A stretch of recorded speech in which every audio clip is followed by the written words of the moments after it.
मेरा नाम अनामिका है। मैं एक साधारण गांव की लड़की थी जिसे घर से बाहर जाने की इजाज़त नहीं थी। मेरा जीवन घर के कामों में ही बीतता था और मेरे चारों तरफ सिर्फ जिम्मेदारियां थीं।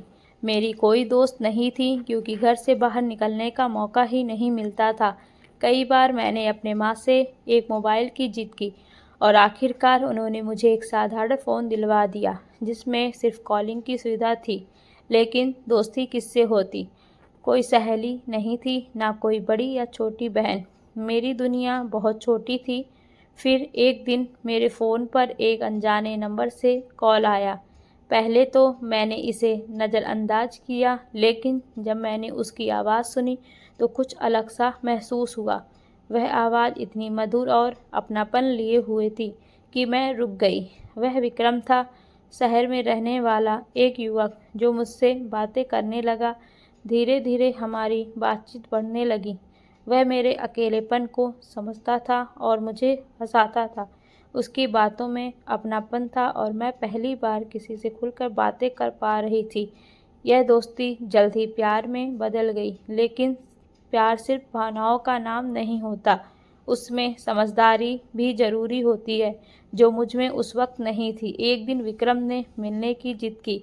पहले तो मैंने मना कर दिया, लेकिन जब उसने कहा कि उसकी बहन की शादी है और वह चाहता है कि उसकी सबसे अच्छी दोस्त यानी मैं उसमें शामिल हूँ, तो मेरा दिल पिघल गया। माँ को यकीन दिलाने के लिए विक्रम ने लड़की की आवाज़ निकाल कर माँ से बात की और उन्हें भरोसा दिलाया कि मैं एक अच्छी सहेली के घर जा रही हूँ। माँ ने मुझे जाने की इजाज़त दे दी। एक बड़ी गाड़ी मुझे लेने आई और मैं पहली बार अपने घर से बाहर निकली, किसी अनजान सफ़र पर। लेकिन यह सफ़र खुशी का नहीं था। विक्रम मुझे एक होटल में ले गया और वहाँ जो हुआ उसने मेरी पूरी ज़िंदगी बदल दी। उसने मेरा विश्वास का गलत फ़ायदा उठाया। मेरा दिल, मेरी आत्मा, सब कुछ टूट चुका था। सुबह जब मैंने उसे कहा कि मुझे घर जाना है तो उसने बहाने बनाए। फिर वह मुझे एक बड़े बंगले में ले गया जहां उसने कहा कि वह अपनी माँ से मिलवाएगा। लेकिन वहां कोई माँ नहीं थी, बल्कि एक औरत थी जो असल में एक दलाल थी। तब मुझे समझ आया कि विक्रम ने मुझे बेच दिया था। अब मेरे पास कोई रास्ता नहीं था। मैं फंसी हुई थी। मैंने खुद को ख़त्म करने की भी कोशिश की, लेकिन वे लोग मुझे मरने नहीं दे रहे थे। मैं हर पल डर के साए में जी रही थी। कुछ हफ्तों बाद जब मेरी तबीयत बिगड़ने लगी, तब मुझे पता चला कि मैं माँ बनने वाली थी। यह सुनकर उन लोगों ने मुझे बाहर निकाल दिया, क्योंकि वे एक गर्भवती लड़की को अपने धंधे में नहीं रख सकते थे। मैं बेसहारा, भूखी प्यासी सड़क पर भटक रही थी। जब मैंने आखिरी उम्मीद के तौर पर अपनी माँ को फ़ोन किया, तो उनके शब्दों ने मेरी रही सही हिम्मत भी तोड़ दी। उन्होंने मुझे अपनाने से इनकार कर दिया क्योंकि समाज का डर उन पर हावी था। मैं बिल्कुल अकेली थी, लेकिन मुझे हिम्मत नहीं हारनी थी। एक दिन जब मेरी हालत बहुत ज़्यादा बिगड़ गई तो एक एनजीओ की टीम ने मुझे अस्पताल पहुंचाया।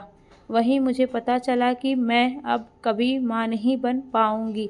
यह एक और बड़ा झटका था, लेकिन इस बार मैंने खुद को टूटने नहीं दिया। एनजीओ ने मुझे सहारा दिया और मैंने वहाँ से अपनी ज़िंदगी की नई शुरुआत की। मैंने पढ़ाई पूरी की, दूसरों की मदद करने लगी और खुद को इतना मजबूत बना लिया कि अब कोई मुझे कमज़ोर नहीं समझ सकता था। आज मैं महिलाओं के लिए काम कर रही हूँ ताकि कोई और लड़की मेरी तरह ठगी ना जाए।